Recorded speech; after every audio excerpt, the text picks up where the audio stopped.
Serikali yazitaka taasisi zilizopo chini ya Wizara ya Mambo ya Ndani ya nchi kuimarisha ushirikiano na kuongeza uwajibikaji pamoja na nidhamu ya kazi.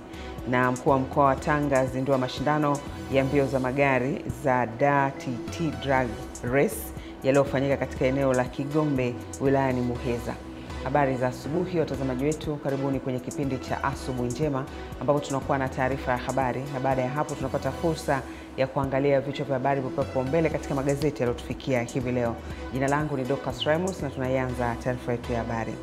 Naibu Waziri wa Mambo ya Ndani ya nchi Daniel Silo ameelekeza taasisi na vyombo vya ulinzi vilivyo chini ya wizara hiyo ikiwemo Jeshi la Polisi, Jeshi la Zimamoto na Uokoaji, Mamlaka ya Vitambulisho vya Taifa NIDA na Jeshi la Magereza kuimarisha ushirikiano pamoja na kuongeza uwajibikaji na nidhamu ya kazi. Silo ametoa maelekezo hayo jijini Dodoma wakati akifungua mkutano wa pili wa Baraza Kuu la Wafanyakazi wa Wizara ya Mambo ya Ndani ya nchi, ambapo amesisitiza kuwa ni muhimu kwa vyombo hivyo kuendelea kuimarisha ushirikiano kwa mustakabali wa amani, utulivu na usalama wa nchi. Ili tuendelee kudumisha amani, utulivu na usalama wa nchi yetu kwa ustawi wa wananchi, tunataka kuboresha mambo yafuatayo. Moja, ushirikiano na mshikamano baina ya viongozi na watumishi. Pili, kuboresha utendaji kazi kwa maslahi mapana ya maendeleo ya taifa letu. Tatu, kuongeza uwajibikaji na nidhamu ya kazi pamoja na kuboresha maslahi ya watumishi. Na nne, kuhamasishana kuhusu wajibu na haki za watumishi, kwani hakuna haki bila wajibu, lakini pia hakuna wajibu bila haki katika utumishi wa umma. Amesisitiza kuwa utekelezaji wa majukumu hayo utaiwezesha wizara kufikia malengo kadhaa, ikiwamo kuongeza idadi ya ajira mpya kwa askari na raia kwa mwaka ujao wa fedha pamoja na uimarishaji wa miundombinu ya makazi na ofisi. Kuongeza idadi ya ajira mpya kwa mwaka wa fedha 25-26 kwa askari na raia, vibali vya kupandisha vyeo watumishi, kukamilisha na kuendelea na miradi ya ujenzi wa nyumba za askari, ofisi, vituo, magereza pamoja na ukarabati miundombinu chakavu katika maeneo mbalimbali hapa nchini. Kwa upande wake, mwenyekiti wa baraza hilo linalojumuisha wafanyakazi wa wizara, Jeshi la Polisi, Magereza, Uhamiaji, Zimamoto na Uokoaji pamoja na Mamlaka ya Vitambulisho vya Taifa NIDA, ambaye pia ni katibu mkuu wa wizara hiyo, Ali Gugu, ameeleza baadhi ya hoja zitakazojadiliwa na mkutano huo. Hoja za watumishi kuhusu masuala mbalimbali ya kiutumishi na maslahi yanayohusu ustawi wao zitajadiliwa na management ya wizara itazingatia, hususan katika utekelezaji wa budget inayofuata. Vyombo pamoja na idara tutaendelea kutekeleza majukumu ya msingi tuliyokabidhiwa kwa weledi, kujituma, uaminifu kwa maslahi ya vyombo, maslahi ya idara, maslahi ya wizara, lakini pia maslahi ya taifa na wananchi ambao tunawatumikia kwa namna moja ama nyingine. Amani Mbando, Channel 10, Dodoma. Naibu Katibu Mkuu wa CCM Zanzibar, Dr. Mohamed Said Dimwa, ametoa onyo kwa makada wa chama hicho wanaojifanya madalali wa wagombea na kusema kuwa chama hakitasita kuchukua hatua kwa yoyote atakayebainika kuhusika na vitendo hivyo. Wanapita humu wanasema wametumwa na Rais Samia kuja kugombea. Wengine wanapita wametumwa na Rais Hussein Mwinyi kuja kugombea. Wengine wanapita wanasema mmepata ridhaa ya Dimwa nije nigombee. Hakuna mtu yoyote aliyopewa ruhusa kuja kugombea. Dimwa ametoa kauli hiyo wakati akizungumza na wana CCM wa mkoa wa Kaskazini Pemba akiwa katika ziara yake ya kuimarisha chama, huku akiwaonya walioanza kampeni kabla ya wakati. Kuna wengine wanawao kama hukwenda wao ndo maarbabu, kama hatukufika kwake hupati uongozi. Wamekuwa madalali kwenye chama hichi. Chama hichi hakitaki madalali. Kila mtu agombee kwa nguvu zake, na yule ambaye tutamgundua amefanya hivyo mapema, tunachana fomu yake hadharani wala hatujadili. Wapo. Mambo hili liachwe mara moja. Huyo mgombea mtakaye mbeba, mimi namkata kabisa. Na nikijua tunakata. ametoa wito kwa watu wenye mahitaji maalum na walio na sifa kujitokeza kugombea nafasi za uongozi muda ukifika ili kuwezesha mpango wa CCM kuelekea kati ya siasa shirikishi. Hii ni ishara ya Chama cha Mapinduzi kuelekea katika siasa jumuishi na yenye usawa wa kijinsia jamii, hatua itasaidia kukuza demokrasia ndani ya chama chetu. Ndio maana tukawaambia hata wale wenye makundi maalum waje wagombee. Niwaombe ndugu zangu, tutumie fursa hii tuliopewa vizuri sana, ili tunapomchagua mgombea wetu lazima tumtetee, lazima tumpiganie. Ule usema adui wa mwanamke ni mwanamke mwenzie tumeufuta kwa sasa. Tunasema rafiki wa mwanamke ni mwanamke mwenziwe. Rafiki wa mwanamke anaposimama mwanamke, uhakikishe mwanamke yule ana shida kwanza, alafu ndio tunakwenda kwenye maeneo mengine. Siasa na kampeni za kistaarabu lakini za kisayansi, ili baada ya matokeo ya 2025 kusiwe na neno wala na chokochoko. Ni Masanja Mabula, Channel 10, Pemba, Zanzibar. Serikali imethibitisha kuanza kujenga vyuo zaidi vya ufundi katika mikoa mbalimbali nchini, ikiwa ni hatua ya utekelezaji wa sera mpya ya elimu inayosisitiza elimu ujuzi kwa wahitimu. Hatua hiyo mpya ya mageuzi ya elimu imetangazwa jijini Dodoma na Waziri wa Elimu, Sayansi na Teknolojia Profesa Adolf Mkenda wakati alipokuwa mgeni rasmi kwenye mkutano mkuu wa taasisi ya mtetezi wa mama. Tunajenga polytechnic, na jana wizarani nimeona tuna sign polytechnic kama Dateke wakati ule wanaosoma mafunzo ya amali ufundi. Tunajenga chuo cha ufundi Mwanza, Kigoma, Mtwara, Zanzibar, Morogoro, cha Dodoma kimekamilika. Kwa wako watoto watakaoenda form 5 na form 6 itakuwa miaka mitatu unapata cheti cha form 5 na form 6 kile cha form 6 pamoja na cheti cha ufundi cha polytechnic. Aidha, waziri huyo wa Elimu, Sayansi na Teknolojia akaweka wazi nia iliyonayo serikali kuhakikisha kila wilaya nchini inakuwa na chuo cha VETA baada ya kushuhudia baadhi ya Watanzania walionufaika na elimu ujuzi kutoka vyuo hivyo na sasa wanafanya kazi nje ya nchi na kulipwa fedha nyingi. Gini kona unafanya nini? Sasa mimi ni fundi mitambo ya madini. Mwenzangu ulisomea wapi? Nilisomea VETA ya Moshi. Nikamwambia uliendaje kule? Anasema unanishangaa mimi. Kuna Watanzania wako Mauritania, wako Ghana, mimi nilikuwa Namibia, nimeshafanya kazi sijui Kongo, sasa hivi niko Gini kona. Kwa sababu ya VETA. Kwa hiyo rais wetu Mheshimiwa Dr. Samia Suluhu Hassan ameagiza VETA kama hizi zijengwe kila wilaya ambayo haina VETA. Nao viongozi wa taasisi hiyo ya mtetezi wa mama wameweka wazi kuunga mkono juhudi hizo za serikali kwa kuhakikisha wanawake na watoto hawakosi haki katika huduma za jamii. Kumekuwa na changamoto kubwa sana kwa wanawake kuhusu masuala ya kumiliki ardhi, lakini tumekuwa tukiwasiliana na idara husika za masuala ya ardhi na tumeweza kuwasaidia kina mama wengi kupatiwa haki zao. Tunajihusisha na mambo mbalimbali ikiwemo hususan mambo ya kijamii katika kumsaidia mwanamke na mtoto kujikinga na mambo ya udhalilishaji, lakini pia kuhakikisha mtoto anapata elimu kama ni haki yake, kupata haki ya kielimu. Kutoka hapa Dodoma ni Kulingemongi. Mkuu wa mkoa wa Mjini Magharibi Unguja Idrisa Kitwana Mustafa amewataka wafanyakazi na watumishi wa serikali kuwasilisha vitambulisho vyao vya kura ofisini kwake ili kuwabaini watendaji na viongozi wasio na vitambulisho vya kura ndani ya mkoa huo. Akizungumza na waandishi wa habari ofisini kwake Vuga, Idrisa Kitwana amesema wapo baadhi ya watumishi wa serikali na viongozi na baadhi ya wateule wa rais hawana vitambulisho vya kupigia kura. Hivyo zoezi hilo linalenga kuwatambua na kuwasaidia kupata vitambulisho hivyo. Nataka niseme kitambulisho ni haki yake, kwa sababu hata hiyo siku ikifika, siku na mawakala sijui kuna nani, wote wanataka kujua tu kwamba ana kitambulisho. Kitambulisho si cha kwenda kuweka kwa sanduku ati. Na mimi kama kiongozi wao ambaye nina mamlaka, nataka kujua vijana wangu mmejiandikisha, tumejiandikisha. Nionyesheni basi, Mheshimiwa mkuu wa mkoa, kitambulisho changu hiki. Hivi kishaitwa mteule we mkuu wa mkoa wa Mjini Magharibi. huna kitambulisho, manake unasomekaje? Manake wewe huna msaada. Okay, nacho kitambulisho mie, mteuliwa rais, manake unatarajia nini? Atakwenda Shakira au atakwenda Kafura?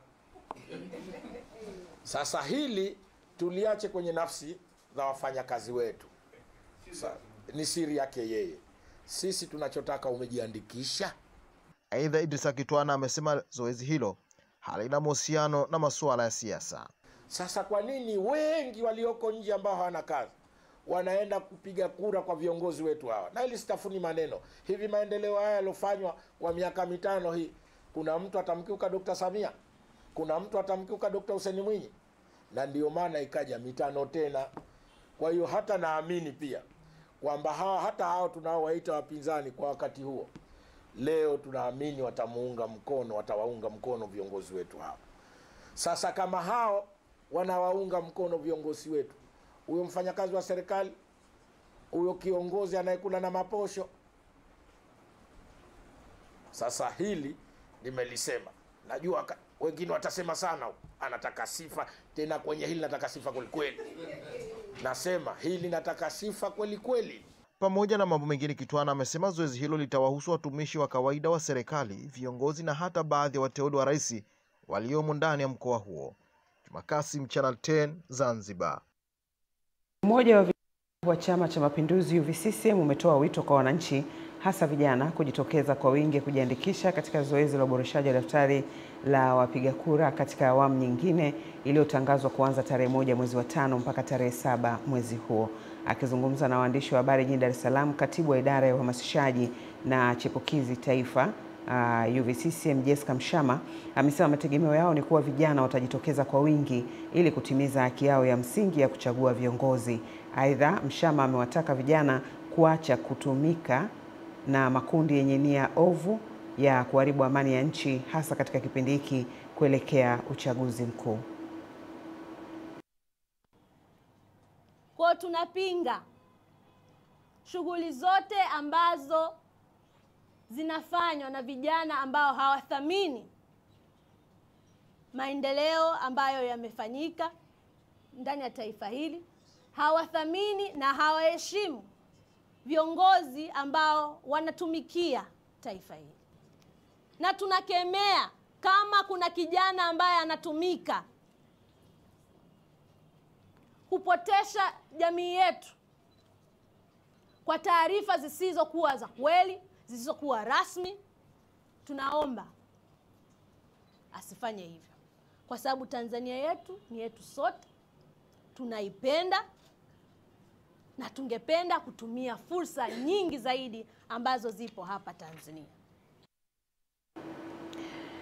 Wakurugenzi wa upelelezi wa makosa ya jinai pamoja na wataalamu mbalimbali wa masuala ya kiusalama kutoka nchi za SADC na SAPCO wamekutana jijini Dar es Salaam kwa lengo la kujadili changamoto mbalimbali za uhalifu na namna ya kutatua changamoto hizo. Akifungua mkutano wa wakurugenzi hao wa makosa ya jinai, mkuu wa jeshi la polisi nchini IGP Camillus Wambura amesema miongoni mwa mambo yatakayojadiliwa ni pamoja na hatua za kuchukua ili kukabiliana na uhalifu unaovuka mipaka, usafirishaji wa dawa za kulevya, ugaidi na usafirishaji wa binadamu. Hawa wakuu wa upelelezi wanakutana kujadili changamoto mbalimbali za uhalifu. Uhalifu mkubwa, uhalifu wa kupanga na uhalifu unaovuka mipaka. Makosa makubwa kama ugaidi, usafirishaji haramu wa binadamu na makosa mengine yote makubwa yale ya kupanga na yanayovuka mipaka. Sasa wakuu wa upelelezi hawa wanakwenda kujadili aina ya makosa haya, ukuaji wa makosa haya na namna nzuri za kuweza kuyadhibiti, lakini ushirikiano sahihi wa nchi hizi za kusini mwa Afrika unavyoweza kushughulika na makosa haya na kuweza kuyadhibiti.